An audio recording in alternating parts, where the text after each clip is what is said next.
Hello, everybody. This is Angelique on the Links, linking people together who love the game of golf. Well, this Christmas, I came out to San Antonio to come and visit my mother.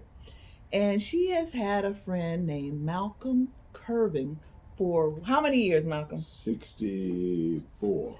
For about 64 years. And Malcolm is one of my Facebook friends, but I didn't know a lot about Malcolm. And my mom had a get together for us and had some of her friends over. And Malcolm came over and we were talking about golf. And boy, did he open up a treasure of golf history here in San Antonio, Texas. So tell us a little bit about yourself, Malcolm, and your golf exploits. Well, started at the age of 10, caddying for my dad. And back then, we'd have to go to the golf course on Monday mornings until noon. Okay. Segregation time. We had a Alamo Ironworks downtown, and they had a 12 o'clock whistle. When that 12 o'clock whistle blew, You got to get off. you got to get off the golf course. So that's how I got started. And the golf course was integrated in the mid-50s.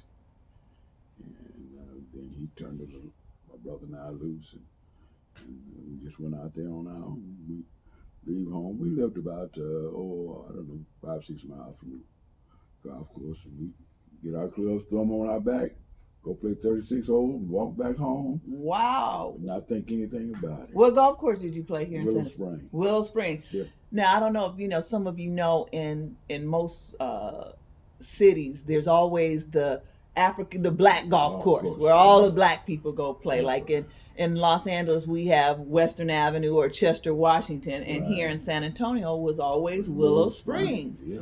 Well, one of the great things that I found out about this man, Malcolm, is that he is a champion. Now, Malcolm, tell us a little bit about your playing golf. You said you were a junior golfer and you played in the Texas Open. Well, I did. That's kind of getting ahead of ourselves. We started off with playing in the San Antonio Junior Golf, Okay. which was integrated at the time. And as I mentioned to you yesterday, the first year I went out there to play, they wouldn't allow me to play because I was under the age limit, but I wasn't in school. I had already graduated at the age of 16, Oh, wow. so they wouldn't let me play. And my dad and a couple of other prominent black folks in the city went to talk to San Antonio Golf Association. Mhm. So the next year, I was able to get in, and that's kind of how I got started in the junior golf program here in San Antonio. And that was, and I forget the year, 50, 58, 59. Mhm. So it was about 7 or 8 black youngsters that did play in it. We all grew up caddy, Right. and so we played. And I was lucky enough. First year I was medalist, and I won, I think, about 5 or 6 matches. Won the championship. Wow. Came back the next year again, won the medalist, and then won the championship again. So I'm 2-time champion of the San Antonio Junior Golf Association. And going a step further on that, in 1962, I won the men's city championship Of all of San of Antonio. all of San Antonio. Wow. Yeah, had to go extra holes. Matter of fact, I remember this is clear as day. I birdied 18, which was a par 3, Mm-hmm. to tie. The guy Okay. was in the clubhouse. And then we went extra holes. First hole was par 4 at Brackenridge Golf Course.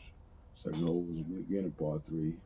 And I birdied that one to win the championship. Wow. So, That yeah, is awesome. so- Fantastic. Yeah, it was really enjoyable. Yeah, that was history making. That was history making. That was what was so wonderful about talking with you the other day, and finding out all about your history. Now, tell us about this trophy here. Well, this trophy originated in the 40s. Blacks, of course, were not allowed on the golf course, so they started the Texas Negro Golf Association, and went from city to city every year. Mm-hmm. And the black golfers in the area talked to the city folks, and they let us have the golf course the first weekend in July every year. Okay. Austin, San Antonio, Dallas, Fort Worth, Corpus Christi, and so that's where this trophy originated from. And as I was telling Angie, some of the names that you might recognize is Lee Elder won it in 1952. Yes, Lee Elder is on here. Some of you, my LA people, Freddie Carter's name is on this trophy. Bill Spiller. Long time ago. Bill Spiller is on this trophy. I mean, I don't know if some of you know Mose Brooks, Willie Brown.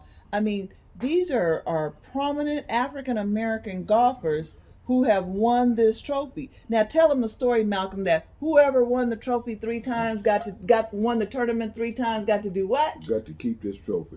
And I've had it since 1963.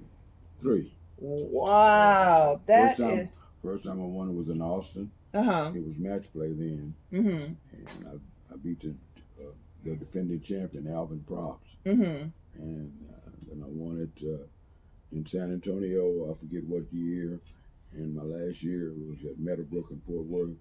I won it there, so I was able to keep the trophy and bring it home, and it's been with me ever since. The history on here, like I said, Lee Elder, Bill Spiller. I mean, you were just. This is just phenomenal, and it was called the Texas Open, huh? Mr. and Mrs. Ray Williams. Texas Open. So what did they do? They sponsored the tournament? They donated the trophy. They donated the trophy. Look, this is golf history. Yes, it is. Yes, and just to, I was just at my mom's, and we just started talking about golf. And I didn't know all this history was right here with Malcolm, and this is wonderful. And this here is another plaque that Malcolm has here, and it was in the San Antonio paper, and it was talking about black golfers overcoming racism with dignity, and they wrote a great article about Malcolm and what he did in his golf career. And like I said, this is just so awesome, Malcolm. Well, we thank you. Hey, you keeping it going. You know what? I'm working on it. Yes, you are. Yes, I am working on it because my goal is, the golf world has to know what our contributions are to this game. Yes. And the struggles that you men had to take upon yourselves in the 1950s to just organize your own tournament for yourselves. Yep, had to do it. That's the only way we could play. That's the only place. Like I said, they gave the city of San Antonio and, like I said, Austin, Dallas, Fort Worth, 1 weekend in July. And that's what we can play.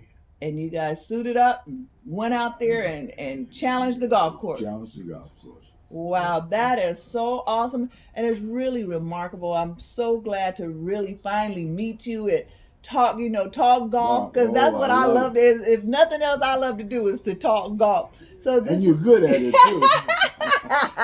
Thank you all. You get a kiss for that.